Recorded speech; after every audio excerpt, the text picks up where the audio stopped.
Assalamualaikum warahmatullahi wabarakatuh. Yang terhormat Bapak Andi Prastowo selaku dosen pengampu mata kuliah pengantar studi Islam dan teman-teman yang saya banggakan. Perkenalkan, nama saya Dea Amalia Nurhidayah dengan NIM 21104080018 dari program studi pendidikan guru madrasah ibtidaiyah Fakultas Ilmu Tarbiyah dan Keguruan angkatan 2021. Di sini saya akan mempresentasikan materi yang berjudul kritik sanad dan matan hadis. Pendahuluan, hadis adalah sumber hukum setelah Al-Quran. Bisa dikatakan bahwa hadis adalah pelengkap dan penjelas atas apa yang tertulis dalam Al-Quran. Untuk mengetahui sahih tidaknya hadis tersebut, perlu kita ketahui sanadnya apakah tersambung pada Rasulullah atau tidak. Berbeda dengan Al-Quran, banyak orang meragukan keaslian hadis dikarenakan pengembangan penulisan hadis dan pengumpulan hadis cukup jauh, serta adanya pemalsuan hadis yang didasari kepentingan politik agama atau yang lainnya. Untuk itu, diperlukan kritik hadis agar sanad dan matan dari hadis tersebut jelas dan sahih. Metode penelitian.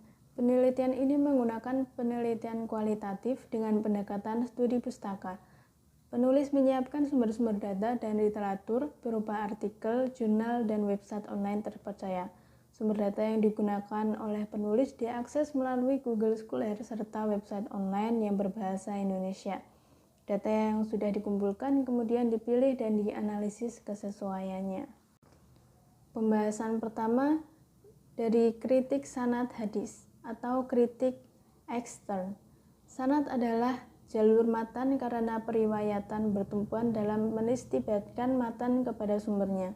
Para ilmuwan berpendapat bahwa kedudukan sanad sangat penting dalam riwayat hadis. Jika sebuah hadis tidak memiliki sanad sama sekali, dapat dikatakan hadis itu termasuk hadis palsu. Syarat sahih kritik sanad hadis. Yang pertama, ittisal al-sanad, yaitu bersambung sanadnya. Artinya, setiap rawi dari sanad sebuah hadis harus menerima hadis dari gurunya yang merupakan rawi di atasnya dalam urutan sanad. Yang kedua, artinya seorang perawi harus memiliki jiwa konsisten dalam bertakwa dan menghindari berbagai dosa. Yang ketiga, dabit, yaitu perawi memiliki daya hafal yang tinggi. Yang keempat, terhindar dari yash, yaitu sebuah hadis yang disampaikan periwayat yang memiliki sifat sikoh, tetapi bertentangan oleh riwayat-riwayat yang lebih sikoh lainnya. Yang terakhir, tidak ada ilah, yaitu tidak adanya sebuah kecacatan atau kerancuan. Yang kedua, kritik matan hadis atau kritik intern. Kritik matan hadis adalah suatu bentuk penelitian dan penilaian terhadap matan Rasulullah SAW untuk menentukan apakah suatu hadis tersebut sahih atau tidak melalui kritik. Kritik matan hadis sendiri memfokuskan intisari apa yang pernah disabdakan Rasulullah SAW. Syarat sahih matan hadis. Menurut Al-Khatib Al-Baghdadi, yang pertama tidak bertentangan dengan akal sehat.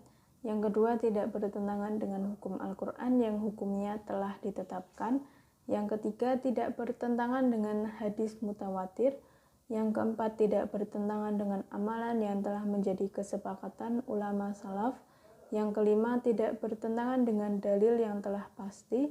Yang terakhir, tidak bertentangan dengan hadis ahad, kesahihannya yang lebih kuat. Untuk selanjutnya, kritik sanad di kalangan sahabat. Saya ambil contoh yaitu Aisyah radhiyallahu anha, yaitu istri Rasulullah Shallallahu alaihi wasallam.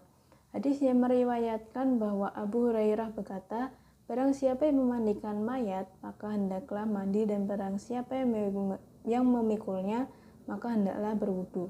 Riwayat ini didengar dan disanggah oleh Aisyah. Ia berkata, najiskah mayat-mayat muslim itu? Kalau begitu, apa yang harus dilakukan orang-orang yang memikul kayu bakar? Maksudnya, apakah harus berwudu atau tidak? Dengan hal ini disimpulkan bahwa kemungkinan Abu Hurairah mengatakan perintah mandi bagi yang memandikan mayat, sedangkan untuk perintah wudu merupakan pemahamannya sendiri. Namun karena perkataan Abu Hurairah disertai dengan riwayat marfu' atau untuk ungkapan pertama, maka perkataan itu memungkinkan bahwa hadis dan salah satu faktor terjadinya ijraj, yaitu sisipan. Di sini kita akan mengambil studi orientasi tentang larangan membaca Al-Quran bagi orang junub dan wanita haid. Yang pertama dalam Sunan Tirmizi, yang artinya telah menceritakan kepada kami Ali bin Hujr dan Al-Hasan bin Arafah. Keduanya berkata telah bercerita kepada kami bahwa Ismail bin Ayyashi dari Musa bin Uqbah, dari Nafi', dari Ibnu Umar, dari Nabi Shallallahu Alaihi Wasallam. Beliau bersabda, wanita haid dan orang junub tidak boleh membaca sesuatu dari Al-Quran. 2. Dalam Sunan Ibnu Majah, yang artinya Abdul Hasan berkata telah menceritakan kepada kami, Abu Hatim berkata telah menceritakan kepada kami, Hisyam bin Ammar berkata telah menceritakan kepada kami, Ismail bin Ayyashi berkata telah menceritakan kepada kami, Musa bin Uqbah dari Nafi' dari Ibnu Umar. Ia berkata, Rasulullah Shallallahu Alaihi Wasallam bersabda, orang junub dan wanita haid tidak boleh membaca sesuatu pun dari Al-Quran. Selanjutnya dalam Sunan Al-Baihaqi Kubro, yang artinya telah menyampaikan kepadaku Abu Abdullah bin Umar bin Burhan dan Muhammad bin Al-Hasan bin Al-Fald Al-Qattan bahwa telah menyampaikan kepada kami Ismail bin Muhammad Al-Safar, telah menyampaikan kepada kami Al-Hasan bin Urfah, telah menceritakan kepada kami Ismail bin Iyas, telah menceritakan kepada kami Musa bin Uqbah dari Nafi' dari Ibnu Umar. Ia berkata, Rasulullah Shallallahu Alaihi Wasallam bersabda, orang junub dan wanita haid tidak boleh membaca sesuatu pun dari Al-Quran. Selanjutnya yang terakhir dalam Sunan Al-Daruqt. Bisa teman-teman baca. Dari 4 rangkaian hadis di atas, 3 yang pertama berpusat kepada Ismail bin Ilyas, walaupun ada perbedaan beberapa nama. Namun hadis terakhir yang diriwayatkan oleh Al-Daruqt tidak melalui Ismail bin Ilyas, walau rangkai rawi berbeda. Kesimpulannya, hadis adalah sumber hukum setelah Al-Quran. Berbeda dengan Al-Quran, banyak orang meragukan keaslian hadis dikarenakan pengembangan penulisan hadis dan pengumpulan hadis cukup jauh, serta adanya pemalsuan hadis yang didasari kepentingan politik, agama, atau yang lainnya. Untuk itu diperlukan kritik hadis agar sanad dan matan dari hadis tersebut jelas dan sahih. Sanad adalah jalur matan karena periwayat bertumpu dalam menistibatkan matan kepada sumbernya. Kedudukan sanad sangat penting dalam riwayat hadis. Jika sebuah hadis tidak memiliki sanad sama sekali, dapat dikatakan hadis itu termasuk hadis palsu.